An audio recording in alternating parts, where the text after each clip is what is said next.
بسم اللہ الرحمن الرحیم۔ علم دین کڈز کورس ایک 15 روزہ آن لائن دینی تربیتی پروگرام تھا جو مرکز الفیصل انسٹیٹیوٹ کے زیر اہتمام اور پروفیسر ڈاکٹر محمد الیاس فیصل صاحب کے زیر نگرانی کامیابی سے مکمل ہوا۔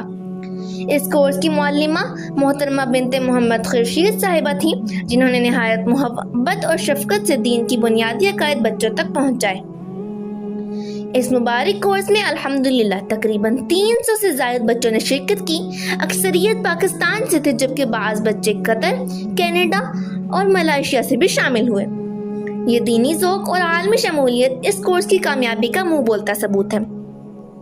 کورس میں درج ذیل اہم موضوعات کو آسان، دلچسپ اور مؤثر انداز میں سکھایا گیا۔ توحید، رسالت، آخر، عقیدہ، قیامت، قبر، انبیاء علیہ السلام، خلفائے راشدین، عشرہ مبشرہ، نبی اور رسول کا فرق، صحابی کون ہوتے ہیں، توبہ کی اہمیت اور بہت کچھ۔ بچوں سے یومیہ اسباق سننے، انہیں چیک کرنے اور غلطیوں کی نشاندہی کا باقاعدہ اہتمام کیا گیا۔ بچوں نے بھرپور دلچسپی کے ساتھ شرکت کی اور ان کے مثبت تاثرات اس بات کی گواہی دے رہے ہیں کہ یہ کورس ان کے دلوں کو دین سے جوڑنے میں کامیاب رہا۔ الحمدللہ یہ کورس اب بحسن خوبی مکمل ہو چکا ہے اور بہت جلد اس کا اگلا سیشن ختم